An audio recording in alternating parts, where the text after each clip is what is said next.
A large part of successful trading comes from mastering your mind and your thoughts. Let's talk about the 3 most common psychological mistakes traders make, and we also have some suggestions for you if you are struggling with any of these. So let's go ahead and get into it. Psychological trading mistake number 1, FOMO trading. FOMO is an acronym for fear of missing out. Let me paint the picture for you.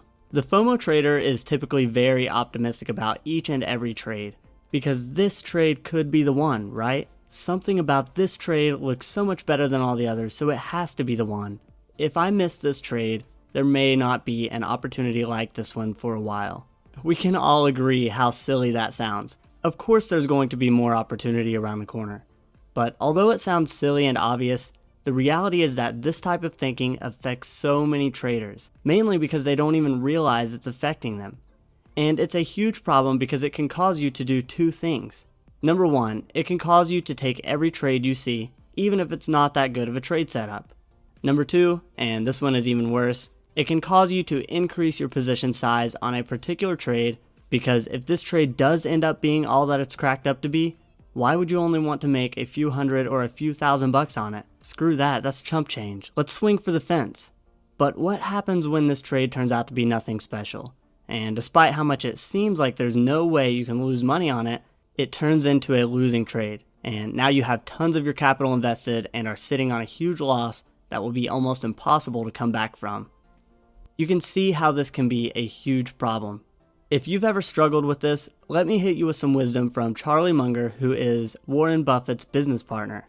At a recent Berkshire Hathaway investor conference, Warren Buffett and Charlie Munger were talking about how they missed Google and Amazon because for some reason they had a blind spot and they didn't see the opportunity. In fact, Charlie Munger specifically said, "We will keep missing them, but our secret is that we don't miss them all." So just think about that for a second. If the best and richest investors in the world aren't worried about catching every single investment, then why should you be? You just have to understand that missing trades is a part of the game, and it will happen. So if this fear of missing out is something you struggle with, here's our solution for you. Stay out of chat rooms and trade alone for a week or so. And if you follow other traders on social media, stay off of that as well. Basically, seclude yourself and trade alone for a bit. The reason I say this is because often in chat rooms or on social media, we see others making money, and by nature, this instills a fear of missing out in the future. Now, keep in mind, we aren't saying chat rooms and social media are bad by any means. We actually run a chat room ourselves that is nothing short of incredible, and we highly encourage you to check it out as it's a great tool for your trading. But even we realize that some traders might need to break away and trade alone for a couple weeks if they are experiencing FOMO. Now, during this period where you are trading alone, if you feel like you can't find trades or generate trade ideas without chat rooms or social media, then you likely need to stop what you're doing and become more educated on the strategy that you are trading so you know the process to find trades, when to enter and exit them, etc. Because you need to have an exact plan. Your trading strategy should not rely on the trade ideas of other people. Trade ideas of others should be a tool, but not a crutch. Psychological trading mistake number 2, revenge trading. These are the types of traders who can blow up their entire trading account and lose everything in just a day or a week. After taking a trading loss, revenge traders will throw everything they know about proper position sizing out the window, and they'll trade like a madman just to make back that loss. Now, this may work once or twice, and you'll come out unscathed. But if you keep this up, you'll get crushed. Bad. And it's going to hurt. The market doesn't care about you or your money, and you're going to be the one 100% responsible for it if your revenge trading causes you to lose everything in your trading account. So please just be honest with yourself, and if this is something you struggle with at all, just get a grip on it before it really ends up hurting you. And the solution for this one is actually fairly simple. Here's our advice to anyone who struggles with this. First, if you're having this problem where losses are upsetting you enough to get you to this point of seeking revenge on the market, you're likely trading way too big of positions in the first place. So knock that position size down, trade smaller size. This should allow you to not get so upset about losses, and you'll be able to start making decisions based off of logic rather than emotion. With any trading strategy, you're going to have losing trades every now and then, but the key is making sure your winners outweigh your losers. As Drake once said, you win some, you lose some. as long as the outcome is income. And if your position sizing is out of check and you're trading out of anger or revenge, then the outcome will definitely not be income. Now, if you're still having issues with this and you know that your position sizing is in check, then maybe it's your mindset or your expectations of trading that is the problem. You need to make sure you're committing and focusing on the long term. Try to look at the bigger picture and think about how the long-term success is much more important than trying to make back that loss right now, this very second. Revenge trading can also be a result of expecting yourself to make money every single day. And anytime you are negative on the day, you will do everything in your power to turn that around and be up money on the day. Well, this is just not a realistic expectation you should have. You should be focused on being positive on the year, quarter, month, or at the very least, week. But being positive every single day is just not reasonable as markets fluctuate each day and you can't control that. Psychological trading mistake number 3, gambler's fallacy.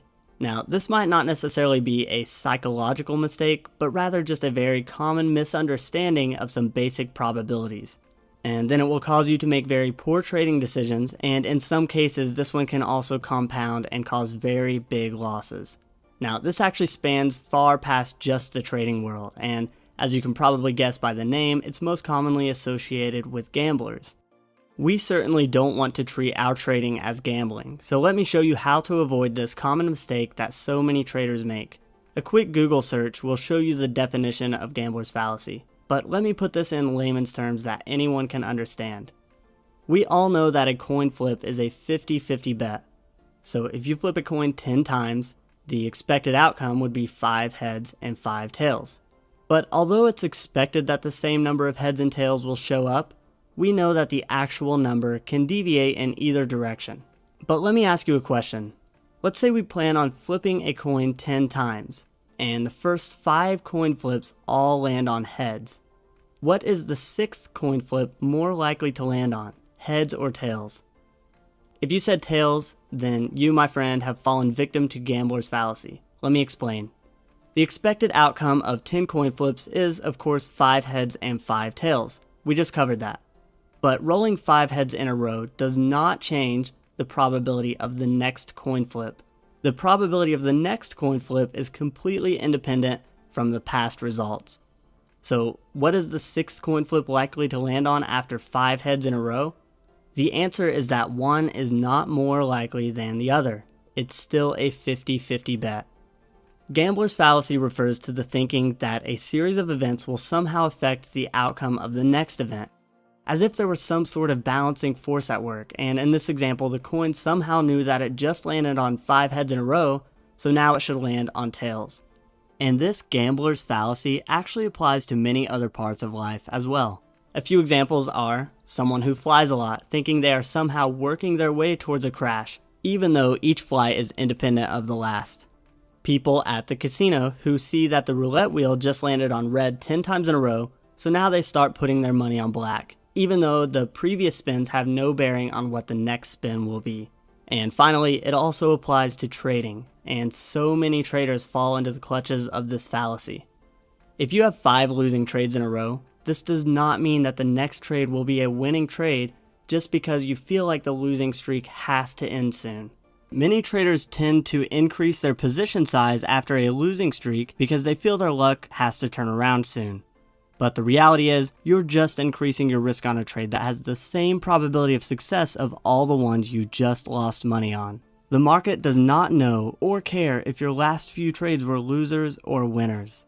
Now, the solution to this one is easy. It's just as simple as understanding it, as you do now, and then exercising awareness. Now that you understand what gambler's fallacy is, you should be aware of it and just make sure you aren't affected by this type of thinking. Try and treat each trade independently from any past trades you've made. If you have a streak of losers, that does not mean the next trade will be a winner. And on the flip side, if you have a streak of winners, that doesn't mean the next trade is more likely to be a loser. Trading is a numbers game, and you have to eliminate these psychological mistakes and focus on trading the numbers. Once you can do that, you'll take your trading to the next level. The stock market is not a place for weak, emotional people. Make sure your own worst enemy doesn't live between your ears. So, alright guys, if you enjoyed the video, make sure to click the like and subscribe button